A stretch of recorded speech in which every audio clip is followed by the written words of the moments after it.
uteze intanga nturwaza amakore. Icyo kibazo ntago kigiraho nk'umworozi.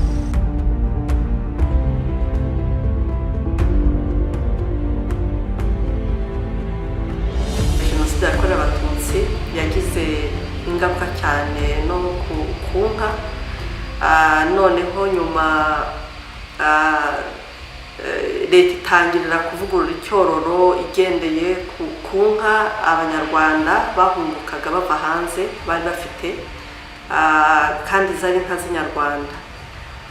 Muri icyo gihe rero gahunda yo gutera intanga yaratangiye, ndetse leta ishyiramo imbaraga cyane kugeza ubu, ku buryo yagiye igira mbega ingaruka nziza ku amatungo aravugururwa, tubasha kugira inka z'ibyimanyi, ndetse tugenda tugira n'inka zindi za kijyambere zifite amaraso y'inka za kijyambere 100%. Natangiye kera, baduhaye amahugurwa muri rugendo shuri muri za 2004 tujya Kenya kureba aborozi. Aho nagarukiye natangiye kugenda ntera intanga, ariko icyo gihe abadutereraga intanga bakomeza bagenda badutenguha, ugateraho intanga imwe nkeya zigafata, ubundi bikananirana tukavaho tukagaruka mu gushaka impfizi. Ariko rimwe na rimwe hakaba hagize yivutse gutyo, ku buryo wagendaga uyigereranya n'iy'imfizi y'intanga yavutse n'iy'imfizi, ukabona ko hari ikinyuranyo gikomeye. Bityo rero igihe kimwe tugahindura, ariko ubu tumaze kugeraho nakuyemo imfizi nkeka ko ari burundu, kubera ko ngira umwanya mutoya, ubutaka buto. Nkibaza rero aho kugira ngo mpagarike imfizi nakahashyize inka ikamwa ayo mata.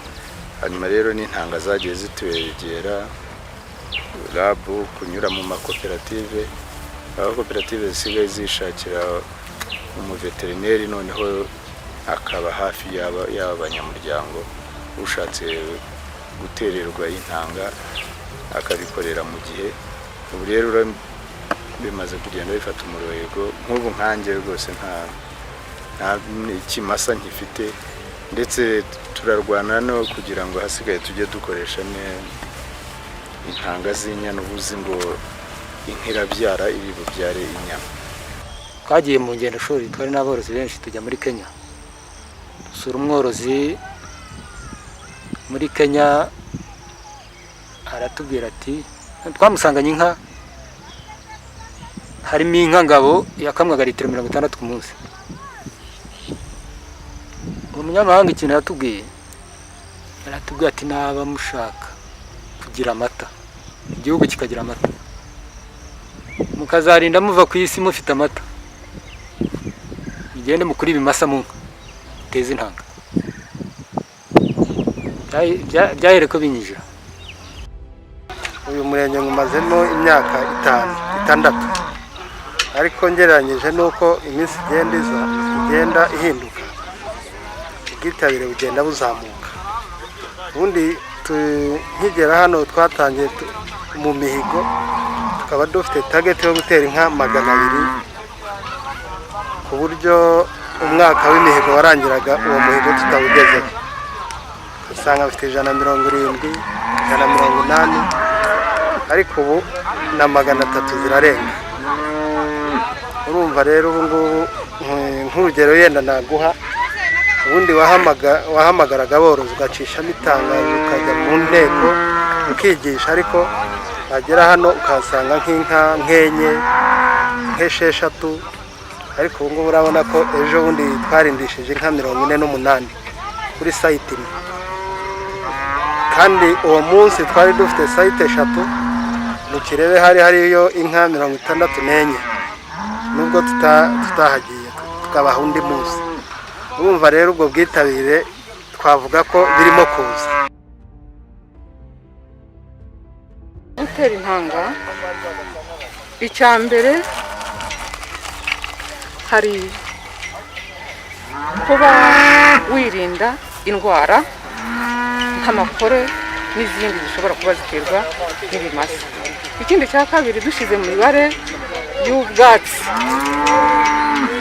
ikimasa gishobora kujyana ubwatsi bwinshi aho yanka yakabaye irisha wateye intanga. Ni ukuvuga ngo urugero, niba ufite ubwatsi bushobora gutunga inka 5, ushobora korora inka 5 z'imbyeyi, ariko ubaye ufite ikimasa wakorora inka 4 z'imbyeyi ugashyira muri ikimasa cya 5. Ni ukuvuga ngo hariho kugabanuka kw'ibyo zitangaho, hariho no kugabanuka kw'indwara, hariho noneho no kongera umukamo. Iyo uteze intanga nturwaza amakore, icyo kibazo ntago kigiraho nk'umworozi. Iyo uteze intanga wabigize umwuga nk'uko mbikubwira agiyewe kuva mu 2000 kugeza uyu munsi, nta kimasa kirurira inka yanjye ngo kibangurire ngo ibyara inyana cyangwa ikimasa ivuye kuri iyo mfizi. Iyo nkoresha intanga, inyana y'intanga iyo ivutse ukayifata neza igira imbaraga, inakura neza, ikura vuba, kumvira gushimisha. Ariko iyo ku kimasa ubona ihura n'ibibazo mu mikurire yayo, usanga harimo ibibazo kuruta intanga. Bamworozi udateze intanga we navuga ko afite ibibazo, kuko icya mbere inka ze zihora muri kwa kutatanga umusaruro ibe yabyara, kuko cyangwa se yanabyara ikabyara ikitamufitiye akamaro.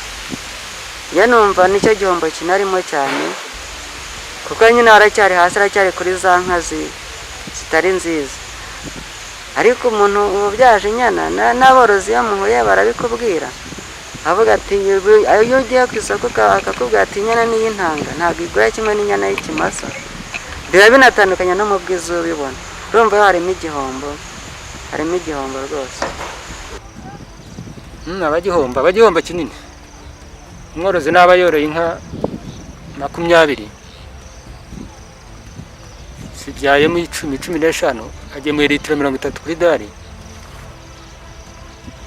mu gihe woroye 5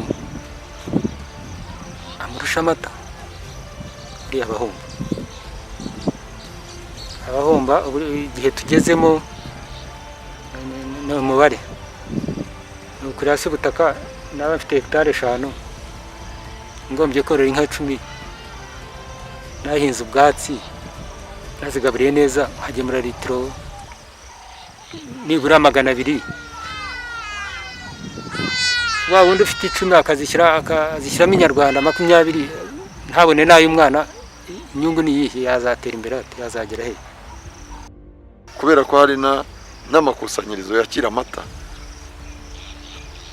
umuntu abona kugemura amata bifite asa n'umukozi wa leta cyangwa w'umushinga, kubera ko usanga umuntu ufite litiro 200, 150 ndetse n'uwa 50 ntabahuriye n'umuntu uhinga ibigori. Ubu ibigori azategereza amezi 6, we buri munsi aragemura, arandikirwa ku gipande cye. Aya mafaranga rero ayabona nk'umuntu w'umucuruzi ariko w'umworozi wabigize umwuga. Hariho gahunda ya leta y'ubwishingizi, gushyiriraho nkunganire tugafata insurance y'inka. Hari na RAB yashyizeho uburyo bwo gukingira, kibagarira nicyo gikunze gutera ibibazo. Mu gihe rero ibyo byombi ubu bifite, urakingira amatungo yawe, uranafata n'ubwishingizi, nk'ayapfa ukayibona ubwishyu bungana nk'ubwo mwemeranyije na insurance. Umva rero nta kikiduteye ubwoba n'impungenge kugira ngo nk'ibyo bigemo. Icyo twakwishimira cyagezeho nuko urebye n'iyi gahunda ya Girinka Munyarwanda yagiye nayo ibigiramo uruhare, kuko twagombaga gutanga inka y'ikimanyi ku buryo zagiye zitangwa ndetse no ku rwego rw'umworozi zigaterwa intanga kugira zivugururwe ku buryo iyo ugiye hirya no hino mu turere mu mirengano mu midugudu usanga ari inka ziganje ari inka z'ibyimanyi ziba zaratewe harimo izatewe intanga nyinshi.